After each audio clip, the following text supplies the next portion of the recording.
Good afternoon, ladies, gentlemen, boys, and girls. My name is Ahmed Bigak, and welcome to today's video. Today's video is going to be an interesting one. I was kind of just scrolling through YouTube Shorts, and Bassem Youssef here with Piers Morgan and their round 2 interview made this claim about Benjamin Netanyahu and something he said back in 2001. So I went ahead and looked up the clip, and it's going to automatically play after this, but I want you to hear what Bassem has to say, so it kind of just the American summarizes it. Public is easily manipulated. 80% are with it. Yeah, the whole thing about the Oslo Accord, there was a video for Netanyahu who was talking to the settlement offer 2001, and he was bragging about sabotaging. He was talking to us like, I sabotage. It's like there was going to be no peace. Yeah, you've seen that, right? Yeah. And in that video, if you remember, when he was saying like you have to hit them hard, 2001, no Hamas at the time. They were talking about the Palestinian Authority. We have to hit them, we have to kill them, we have to make them feel the pain. And then one of them says like BIBI, but wouldn't America kind of just like, so what? The American public is easily manipulated. 80% are with it. This guy is mocking the government and the people who have been with him all the time. It's like, oh, they can be easily manipulated. So, this right here, they just cut into, is that video. So this is a 5-minute, 40-second video. This is pulled from an interview that happened in 2001. This is not even an interview. He actually, in the beginning right here, asks the person who is recording to turn off the camera. He needs to speak. But that person decided to turn the camera back on. So, here we go. Turn off the camera so that I can elaborate on this. Camera goes. כמה דקות מאוחר יותר המצלמה שוב נדלקת, ונתניהו פורס בפני מארחיו את משנתו המדינית, בלי מרכאות, בלי מסכות. יש איזה כאן, יש איזה כל מה ההבדל, ערפאת מצא, הוא רוצה התנחלות אחת גדולה. כן, כן, זה מה שקראתי שהיא באה מאנגליה אומרת. It's cutting off the, what's it called? Give me 1 second. I'm gonna try to fix that. Definitely. No, I'm not joking, actually. Yes, that woman, my daughter-in-law, who came from England, says Tel Aviv is also a settlement from the point of the Palestinians. Our territorial waters are also theirs. The fact is that they want us in the sea over there in the distant waters. The Arabs now are preparing a campaign of war of terror, and they think that this will break us.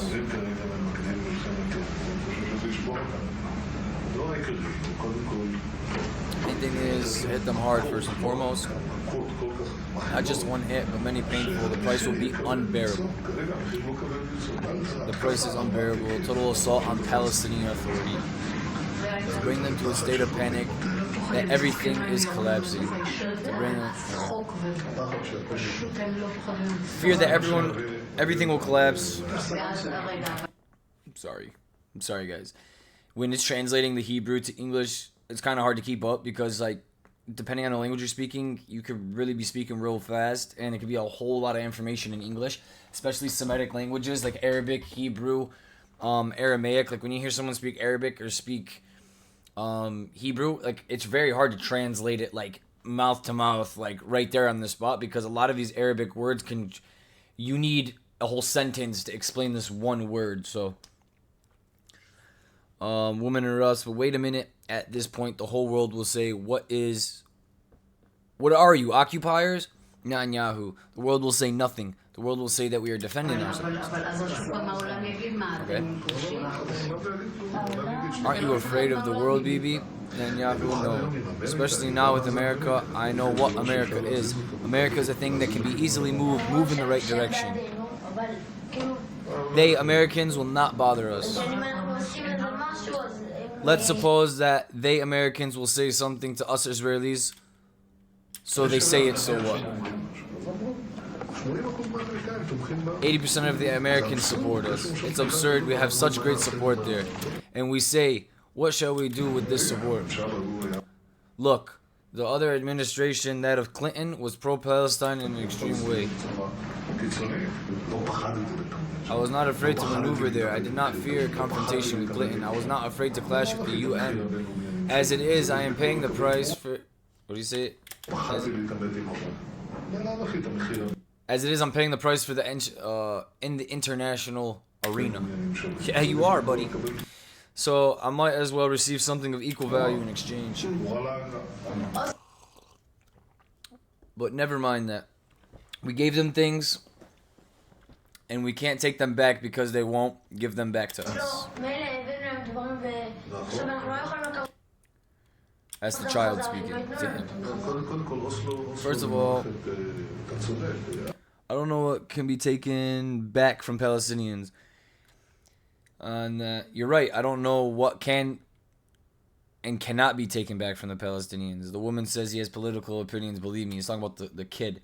By the way, guys, like this is how Netanyahu just sitting around with family members, close relatives and stuff, and this guy's just talking about like dominating the whole entire region and like destroying the Palestinians, and this little kid is just sitting there absorbing it all.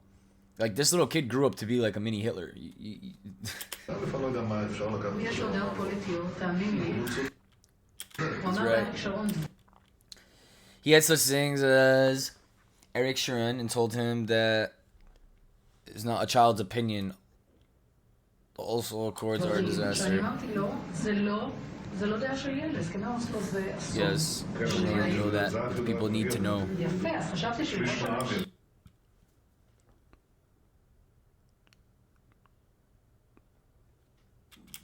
נכון, אבל חשבתי שראש הממשלה כן ידע ויעשה הכל כדי איכשהו לא לעשות דברים קריטיים כמו מסתירת חברון. מה היו הסכמי אוסלו?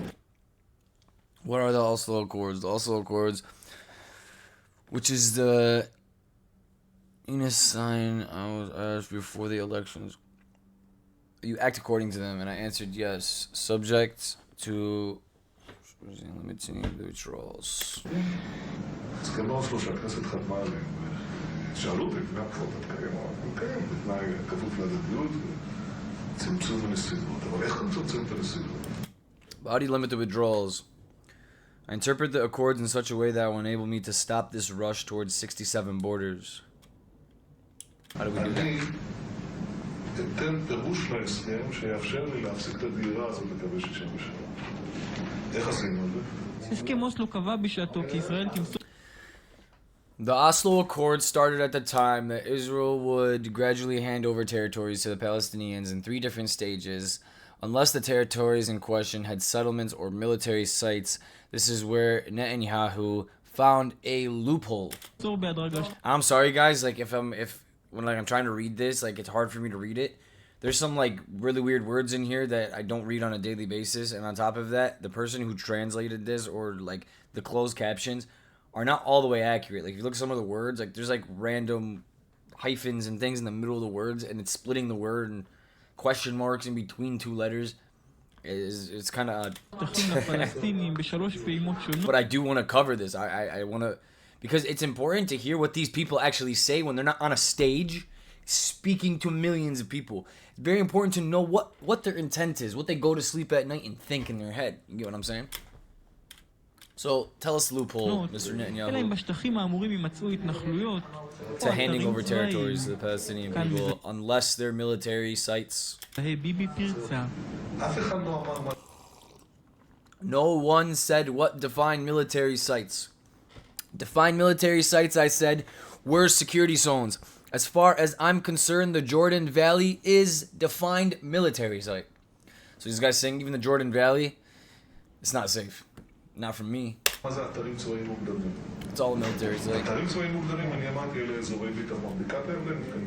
And don't you find that odd that they try to say Gaza, the whole entire Gaza is Hamas? There's 50,000 Hamas members. And there's millions and millions of Palestinians. And they've killed over 10,000 Palestinians and like 40 Hamas members.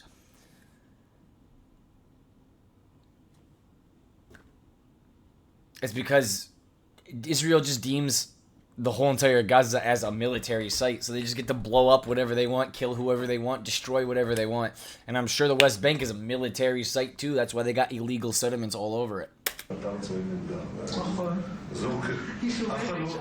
Women, right. Ha ha ha ha.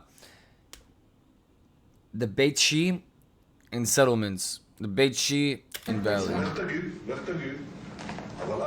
How can you tell? How can you tell? But the question came up of just who define and define military sites were. I received a letter to me to Arafat at the same time. מי יגדיר מה זה אתרים צבאיים מוגדרים? קיבלתי מכתב מקריסטופר אליי ולערפאת באותה לשון. Which is said that Israel and only Israel will be the one to define who those are and locations of those military sites and their size. Now we did not want to give. Now they did not want to give me that letter, so I did give the Hebron agreement. So he's saying that only Israel is going to be able to define what these military sites are and what these military sites aren't. And Israel is basically in an agreement where they have to give land, but not land of military sites. So he's saying that he has the control to define everything he wants as a military site, but he's also in agreement where he has to give people land. But if it's a military site, then he doesn't have to give them the land, meaning that he's not giving anyone any land. He's taking all the land for himself, and he's defining everything around him as a military site, even Jordan. I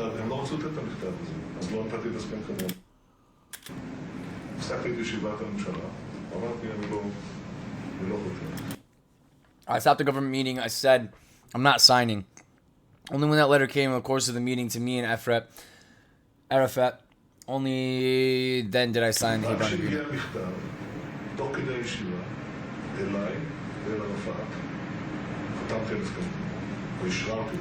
Or rather ratify, it had already been signed. What does this matter? And I stopped the Oslo Accord. Despite that, one of our own people, we knew it was swindled. We knew it was a swindle and they were going to commit suicide, and the Oslo Accord gives them an example. Hebron. I don't understand what she's saying. Let's use response, maybe we'll come get it.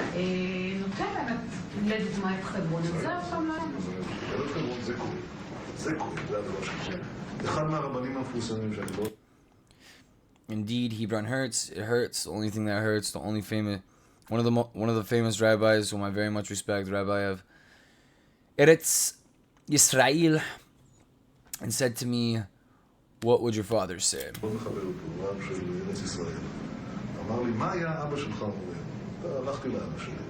Went to my father. Do you know a little about my father's position? Woman, yes. Child, no. Woman, he'll read in a little while.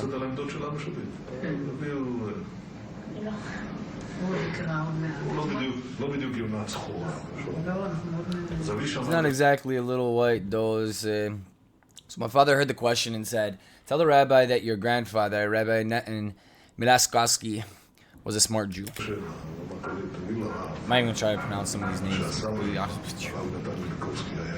I don't have the cha in my neck. Tell him it would be better to give the 2% than to give 100%. And that's the choice here. You gave 2%, and that's the way you stop the withdrawal instead of 100%.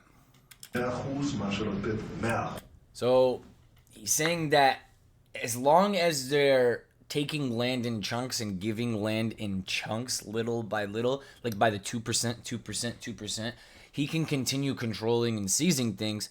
If you just give someone 100% of what they want, then they have it. Now you don't have any control over them. You don't have any, any hearsay or anything. But when you give them 2%,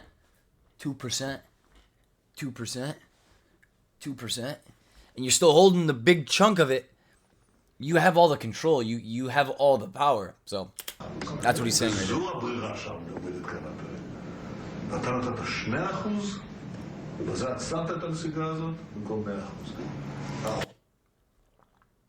The trick is not to be there and break down. The trick is to be there and pay a minimal price.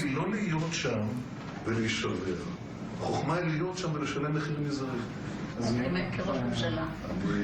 May you say that as Prime Minister. לא, אבל הוא צריך... In my estimation, that will happen. תודה רבה. ידעתי שתעשה לך. אתה משחק בזה?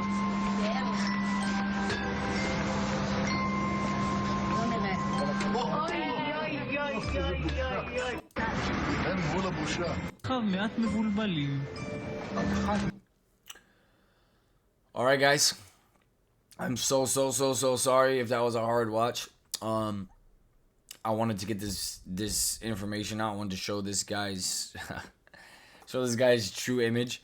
This is all the way back in 2001, and the same guy is leading the same country. So I hope you know this is over 20 years ago, and the same guy is still ruling the same nation. He's forced himself back into power. A lot of people in Israel, actually, most of the country, don't want this guy in power and don't like this guy. This guy, all he's done since the beginning of the early 2000s is continuously raise his citizens, his Jewish Israeli citizens, to always be ready to go into war and attack and seize and destroy. And these children grow up going to school, and as they come out of school, high school, like, you know, when you come out of high school and you get to go to college and you get to go hang out with your friends and you get to do these things and grow up and figure your life out, these people in Israel go into the military. They are forced into the military as soon as they graduate school. And the reason this is because this guy wants them ready and prepared. They're surrounded by all of their enemies who want them gone. So they forcefully force this stuff. He forcefully puts them into situations in wars that are unprovoked or unwanted over the last 40 years. This guy, people don't want him in, and this is why people don't want him in. They see his true colors. They see what his goal and motivation is. Now, they might be great for the people who live in Israel, right? But that's not great for the human rights or livelihood of the rest of the world. So, I mean, if you want to be greedy and racist and privileged and say, I'm Israeli, I deserve everything, I deserve to bomb people and destroy things and take their land and do all of this stuff, and I stand with Netanyahu, you can think like that. You know, that's okay. Like, you're privileged and you're racist and you're disgusting and God will take care of you. But, you know, like, if you care about humanity and you understand that, like, you're not better than anyone else, you would understand that what your country and what your president is doing is very, very, very bad. Not just for the people on the other side of your country, but inside your actual country. Because a country is only important based on what it does for the world. I'm telling you. Like, if your country doesn't have allies, if your country doesn't trade with other countries, if your country's not friends with other countries, that's a problem. And, like, you're in the Middle East, so, like, if you want to trade and route into Europe and route into different... and route into Asia and trade with Asia and do these things, you need to be allies with the Arabic countries. You cannot be blowing them up and causing issues with them either for the last 70 years. Like, you realize you have to be allies with them. You have to work with them in order to actually be an established country and trade in and out and do these things and operate. Otherwise, it'll never work. So I don't understand what this guy's up to. I don't understand, like, what this guy in his head thinks. Like, let me become the hardest, you know, dictator and create loopholes and throw laws out the window and go against the United Nations and go against the United States and talk crap about these countries that help and support me and fund me. I don't know, man. I really don't know what's next, and I just wanted to show people kind of this guy's true colors, because he's been going up on stage recently in 2023 and talking and saying things, and he's a liar, bro. This guy's a straight liar, just like our president Joe Biden, straight liar. Only difference is Netanyahu can actually speak and Joe Biden cannot speak. But yeah, I'm sorry, like, if I was talking as the video was playing, if it was hard to hear me. Subtitles were there. I just wanted to try to get this out. If it was hard to hear or hard to watch, or, you know, you want to read it yourself or watch it yourself, the link is always going to be down in the description below. So head down below, go ahead and tap the original video, and you can go ahead and watch the whole 5-minute, 43-second video there. Thank you guys so much for coming in today. Appreciate you. Leave a like, subscribe, and leave your comments down below on what you thought. And free Palestine. Peace out.